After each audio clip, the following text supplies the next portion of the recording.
হয়েছিল, যেটা তাদের তেমন কোনো দোষ ছিল। তাদের একটা হিয়ারিং করবো আমরা নট হিয়ারিং, আমরা জানতে চাইবো যে কী কারণে তাদের সাসপেন্ড করা হয়েছিল। সেই ব্যাপারটা আমরা জেনে তারপরে এটার ব্যাপারে আমরা ডিসিশন নিব আর কি। আর আমাদের এখনো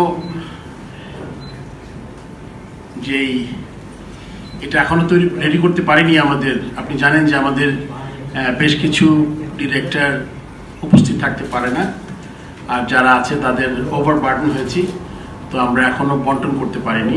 হোপফুলি আমরা খুব শীঘ্রই চেষ্টা করব যে আমাদের এই ইম্পর্টেন্ট জিনিসগুলো আছে। এর সাথে আপনি জানেন যে হয়তোবা আপনার ক্রিকেট অপারেশনসে চেয়ারম্যান নাই, বাট তার সাথে আপনি জানেন ম্যানেজার আছে, তারপরে মেম্বার্স আছেন, খালেদ মাহমুদ সুজন বেশ কয়েকটা কমিটিতে আছেন। সো আমরা এটা দিয়ে কাজ চালানোর চেষ্টা করছি। আর সাকিব ইস্যুতে অলরেডি আমি বলেছি মনে আগে, ওখানেই আছি আমরা। আপনি জানেন যে সাকিবকে ওই কেসটা ওটার কোনো দিকে না গেলে ও খেলতে পারবে, এটা আমরা আগে এগুলো করে দিয়েছি। মোটামুটি এগুলি আজকে আলোচ্য বিষয় ছিল। আর ওভারঅল ডেভেলপমেন্ট নিয়ে যেহেতু লম্বা হয়েছে মিটিংটা, তার মানে আরও আমরা অনেক বিষয় আলোচনা করেছি। এগুলো আসলে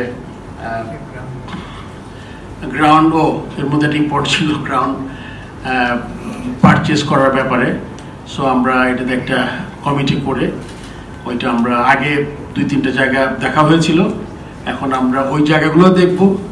আবার নতুন কোনো জায়গা যদি সংবাদ পাই, আগে হয়তো আমরা 2টা জায়গা দেখার চেষ্টা করেছিলাম, 2 জায়গায় আমি আগের বোর্ড যেটা করেছিল, আমরা চাচ্ছি এখন এক জায়গায় যদি বেশি জায়গা নিয়ে ফ্যাসিলিটিটা আপনার আরো কম্প্যাক্ট হয়, like let's say indoor dressing room, 2টা মাঠ যদি একসাথে হয় তাহলে কিছু খরচ কমবে আমাদের।